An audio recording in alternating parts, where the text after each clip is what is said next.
Dans cette séance, on va continuer pour terminer la leçon concernant les combustions. On a vu au paragraphe précédent la notion de la combustion et la combustion du carbone. On va continuer et étudier un autre exemple, c'est la combustion du gaz butane. Donc, grand 3, combustion du butane. Petit 1, combustion complète et incomplète, يعني الاحتراق الكامل والاحتراق غير الكامل لغاز البيتان. Petite expérience, pour réaliser mieux la combustion d'un gaz, on utilise un bec Benson lorsque la vérole est ouverte et lorsque la vérole est fermée.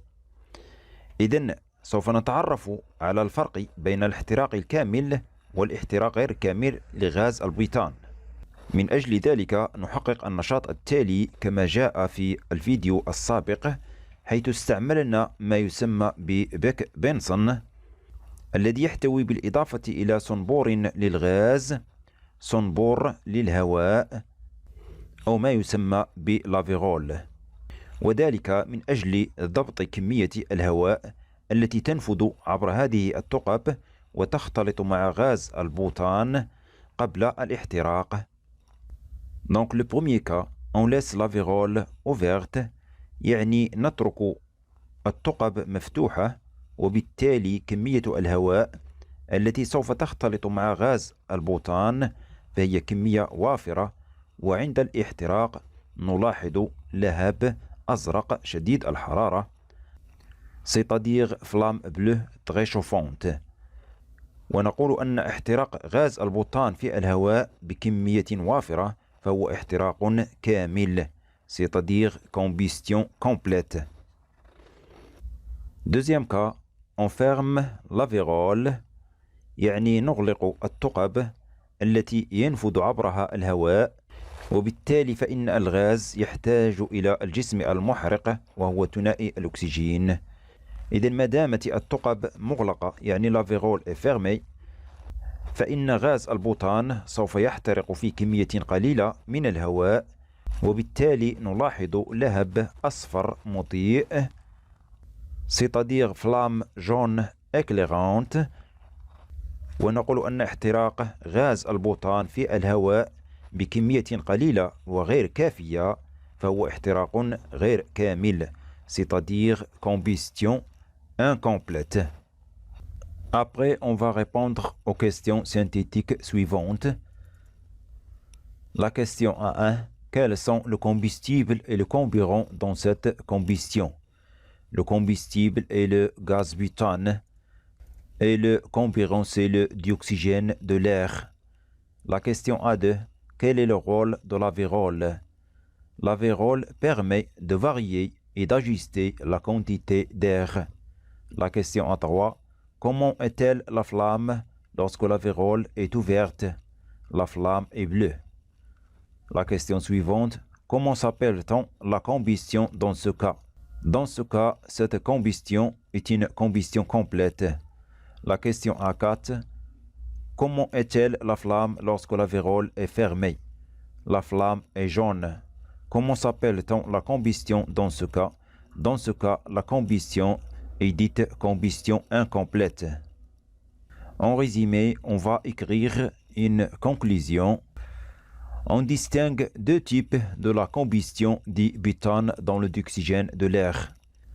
يعني نميز نوعين بالنسبة لاحتراق غاز البوتان في ثنائي أكسجين الهواء. Combustion complète. La combustion est dite complète si la quantité du dioxygène de l'air est largement suffisante. Elle est caractérisée par une flamme bleue. يعني نقول أن غاز البوتان يحترق احتراقا كاملا إذا كانت كمية ثنائي أكسجين الهواء وافرة، يعني إذا اختلط غاز البوتان مع كمية وافرة من الهواء. هذا الاحتراق الكامل لغاز البوتان يتميز بلهب أزرق شديد الحرارة. Deuxième type, combustion incomplète. La combustion est incomplète si la quantité de dioxygène de l'air est insuffisante. Elle est caractérisée par une flamme jaune et éclairante. نقول أن غاز البوتان يحترق احتراقا غير كامل إذا كانت كمية ثنائي أكسجين الهواء قليلة وغير كافية. هذا الاحتراق غير الكامل لغاز البوتان يتميز بلهب أصفر مضيء. Dans le paragraphe suivant, on va savoir les produits de la combustion complète et les produits de la combustion incomplète, comme on a vu expérimentalement dans la vidéo précédente. Donc, petit 2, produits de la combustion du butane, نواتج احتراق غاز البوتان.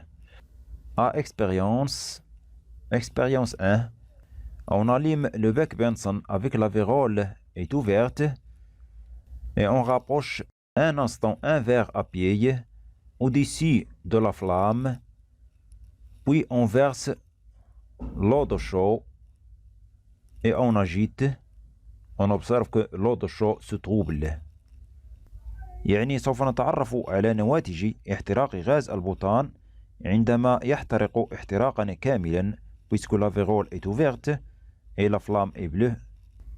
يعني الثقب مفتوحة واللهب أزرق، فننكس على هذا اللهب كأسا، يعني نوجه الكأس نحو اللهب، فنلاحظ تكون الندى على الجوانب الداخلية للكأس، مما يدل على تكون الماء خلال احتراق غاز البوتان. ثم نضيف ماء الجير إلى الكأس ونرجه، فنلاحظ أن ماء الجير قد تعكر، مما يدل على وجود غاز ثنائي أكسيد الكربون. إذن نواتج احتراق غاز البوتان عندما يحترق احتراقا كاملا نجد الماء وثنائي أكسيد الكربون. On passe au cas où la combustion du gaz butane est incomplète. Donc, expérience 2. On allume le bec Benson avec la vérole est fermée et on rapproche un instant un verre à pied au-dessus de la flamme. Puis on verse l'eau de chaud et on agite.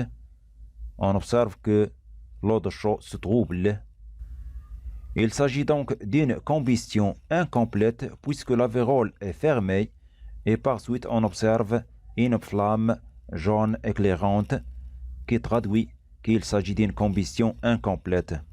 Et par suite on observe un dépôt noir qui se dépose et beaucoup plus clair avec une soucoupe. Ce dépôt noir n'est autre que le carbone. De même, on observe la buée sur les parois intérieures du verre à pied qui traduit la formation de l'eau. Enfin, on ajoute l'eau de chaud au verre à pied et on agite.